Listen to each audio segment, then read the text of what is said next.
4월 4일 화목의 메시지 신명기 21장 1절에서 23절 말씀입니다.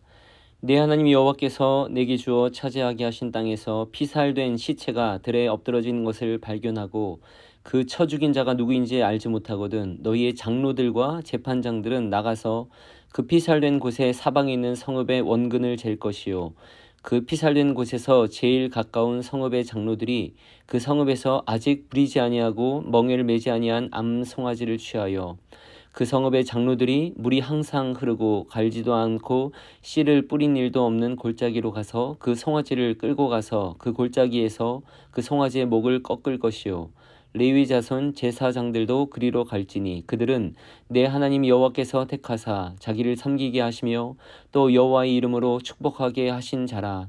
모든 소송과 모든 투쟁이 그들의 말대로 판결될 것이니라.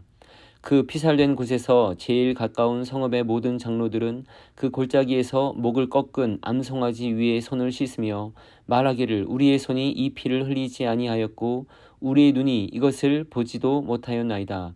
여호와여 주께서 속량하신 주의 백성 이스라엘을 사하시고 무죄한 피를 주의 백성 이스라엘 중에 머물러 두지 마옵소서 하면 그 피 흘린 죄가 사함을 받으리니 너는 이와 같이 여호와께서 보시기에 정직한 일을 행하여 무죄한 자의 피 흘린 죄를 너희 중에서 제할지니라.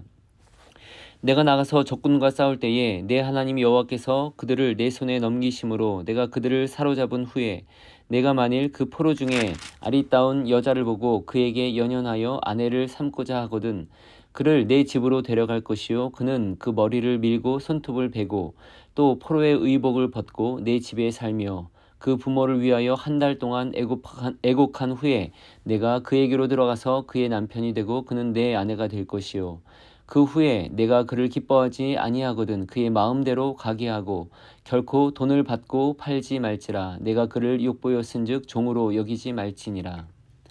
어떤 사람이 두 아내를 두었는데 하나는 사랑을 받고 하나는 미움을 받다가 그 사랑을 받는 자와 미움을 받는 자가 둘 다 아들을 낳았다 하자. 그 미움을 받는 자의 아들이 장자이면 자기의 소유를 그의 아들들에게 기업으로 나누는 날에 그 사랑을 받는 자의 아들을 장자로 삼아 참 장자 곧 미움을 받는 자의 아들보다 앞세우지 말고 반드시 그 미움을 받는 자의 아들을 장자로 인정하여 자기의 소유에서 그에게는 두 몫을 줄 것이니 그는 자기의 기력의 시작이라. 장자의 권리가 그에게 있음이니라. 사람에게 완악하고 패역한 아들이 있어 그의 아버지의 말이나 그 어머니의 말을 순종하지 아니하고 부모가 징계하여도 순종하지 아니하거든 그의 부모가 그를 끌고 성문에 이르러 그 성읍 장로들에게 나아가서 그 성읍 장로들에게 말하기를 우리의 이 자식은 완악하고 패역하여 우리 말을 듣지 아니하고 방탕하며 술에 잠긴 자라 하면 그 성읍의 모든 사람들이 그를 돌로 쳐 죽일지니 이같이 내가 이스라엘 너희 중에서 악을 제하라. 그리하면 온 이스라엘이 듣고 두려워하리라. 사람이 만일 죽을 죄를 범함으로 내가 그를 죽여 나무 위에 달거든 그 시체를 나무 위에 밤새도록 두지 말고 그날에 장사하여 내 하나님 여호와께서 내게 기업으로 주시는 땅을 더럽히지 말라. 나무에 달린 자는 하나님께 저주를 받았음이니라. 아멘. 오늘 여러 네 가지 정도의 작은 단락들의 명령들을 보여줍니다. 이 장 전체의 제목을 붙이자면 생명의 존엄성이라고 할 수 있습니다. 네 단락의 명령들이 모두 이런 생명의 존엄과 관련돼 있습니다. 첫째 단락 9절까지에서의 상황은 사람들이 많이 살지 않는 들판에서 피살된 시체가 발견된 경우입니다. 피살되었다고 하면 밖에서 그냥 자연사한 시체가 아니라 말 그대로 타인에 의해 피살된 경우를 말합니다. 가장 가까운 성읍의 장로들이 암송아지를 취해 그 목을 꺾어 죽인 뒤에 그 손을 물에 씻으라고 명령합니다. 여기에서 초점은 범인을 잡는 데 있지 않습니다. 여기서 오히려 초점은 그 피 흘림과 살인이 땅을 오염시키는 것을 막는 데 있습니다. 죽은 사람으로 인해 하나님의 심판과 진노가 그 땅 이스라엘에게 내리지 않도록 하는 것입니다. 피에 생명이 있다고 성경에 기록되어 있는 것처럼 하나님 앞에서 모든 피는 귀하고 모든 생명은 귀합니다. 하나님은 들판에서 억울하게 누구도 보지 못하는 가운데 사람이 죽어가는 것을 불쌍히 여기십니다. 그냥 내버려 두지 않으십니다. 그렇게 죽임을 당한 사람들을 위해서라도 제물을 바쳐야 했습니다. 성읍의 장로들과 또 제사장들은 자신의 관할권이 아닌 곳에서 발생했다고 해서 책임이 없지 않았습니다. 조사하고 그 죽은 이를 대신해 암송아지를 잡아야 했습니다. 이로 인해 사람들에게는 성읍 내에서 죽은 이들 뿐 아니라 성읍 들판에서 안 보이게 피살당한 사람들의 생명까지도 귀하다는 인식을 가지게 되었을 것입니다. 두 번째 단락의 이야기는 적군과의 싸움에 이겼을 때 여자 포로를 아내로 삼는 것에 대한 규정입니다. 일반적으로 전쟁에서 승리하면 적군들과 가족들을 포로로 삼을 수 있었습니다. 그 중에서도 아내를 삼고자 할 때의 규정입니다. 이것의 핵심은 여자 포로의 그 감정을 존중하고 그 인격을 무시해서는 안 된다는 데 있었습니다. 포로를 아내로 삼고자 하면 먼저 집으로 데려가 머리를 밀고 손톱을 베고 포로 의복을 벗고 다른 옷을 입도록 했습니다. 이 행동들은 결국 그 여인의 신분을 다르게 한다는 데 있다고 볼 수 있습니다. 깨끗이 하고 다르게 대접하는 것입니다. 또 그 여인이 자신의 부모를 위해 한 달을 애곡하게 했습니다. 그 기간 동안은 여인을 취할 수 없었습니다. 성경에서 일반적으로 30일의 애곡 기간을 갖는 것처럼 여인에게도 30일을 주었습니다. 그 기간은 여인으로 하여금 두고 온 가족을 생각하며 마음의 정리를 할 수 있는 기간이 되었을 것입니다. 또 그 기간 동안에 남자의 마음도 정리해 볼 수 있었습니다. 그 후에 결혼을 하라고 했습니다. 결혼 후 기뻐하지 않게 되면 내보내되 그냥 보내지 말고 자연인으로 정상인으로 보상하고 배려하며 내보내도록 했습니다. 일반 이스라엘 사람들에게도 이혼 증서를 써주고 보낼 때와 같은 배려였습니다. 이 내용과 더불어 사람을 외모로만 보지 않도록 하는 그런 경고의 의미도 있는 규정이라고 할 수 있습니다.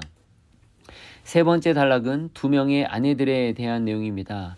덜 사랑하는 아내의 아이가 장자라면 그래도 그 장자를 인정해 주라는 말입니다. 그것을 통해 가정의 질서뿐만 아니라 사회의 질서를 유지하도록 했습니다. 네 번째 단락에서 패역한 아들에 관한 처벌들이 나옵니다. 아버지의 또 어머니의 말을 듣지 않는 아들은 그 부모가 그를 끌고 장로들에게 가서 성읍 사람들로 하여금 돌로 그를 쳐 죽이라 했습니다. 부모의 말까지도 끝까지 듣지 않는 이는 패역한 사람들 중에서도 패역한 사람일 겁니다. 부모가 그를 끌고 가서 죽게 합니다. 고대 사회의 아버지의 권한이 매우 컸습니다. 아버지의 권한은 가정으로 질서를 잡고 그로 인해 사회 질서가 유지할 수 있도록 하는데 있었습니다.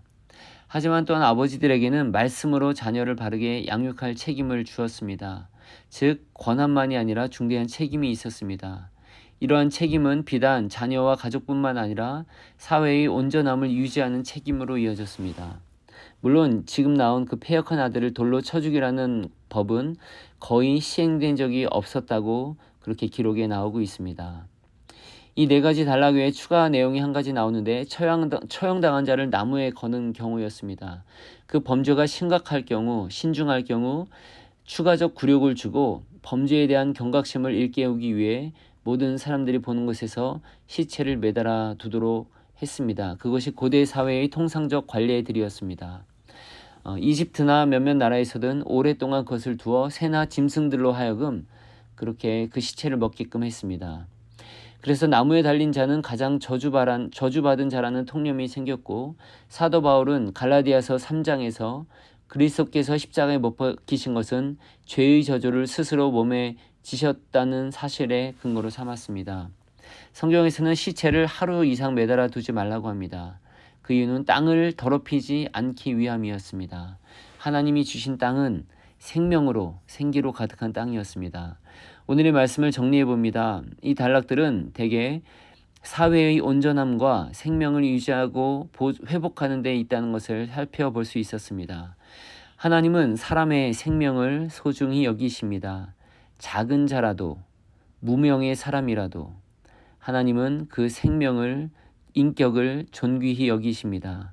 또 사회 전체에서 그렇게 인격을 존중하고 생명을 귀하게 여기시길 바라십니다. 우리 역시 내 생명 삶뿐 아니라 다른 생명 그 한 분 한 분을 또한 소중히 여겨야 합니다. 이 사회가 참으로 생기나는 사회, 그렇게 되기 위해서 약한 자를 존중하고 배려하는 사회가 되도록 참여해야 하겠습니다. 하나님이 생명을 소중히 여기시기 때문입니다.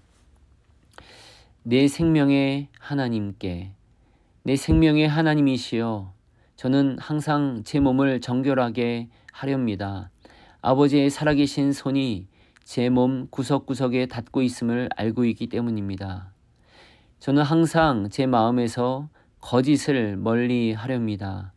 아버지의 진리가 제 마음속에 이성의 불을 밝힘을 아는 까닭입니다. 저는 항상 저의 가슴에서 모든 악을 쫓고 사랑을 꽃피게 하렵니다. 아버지께서 제 가슴 깊은 성전에 자리하셨음을 알기 때문입니다. 그러나 무엇보다 제가 할 바는 하나님을 저의 손발로 나타내는 것입니다. 저에게 일할 힘을 베푸시는 이가 바로 하나님이신 줄 믿기 때문입니다. 아멘.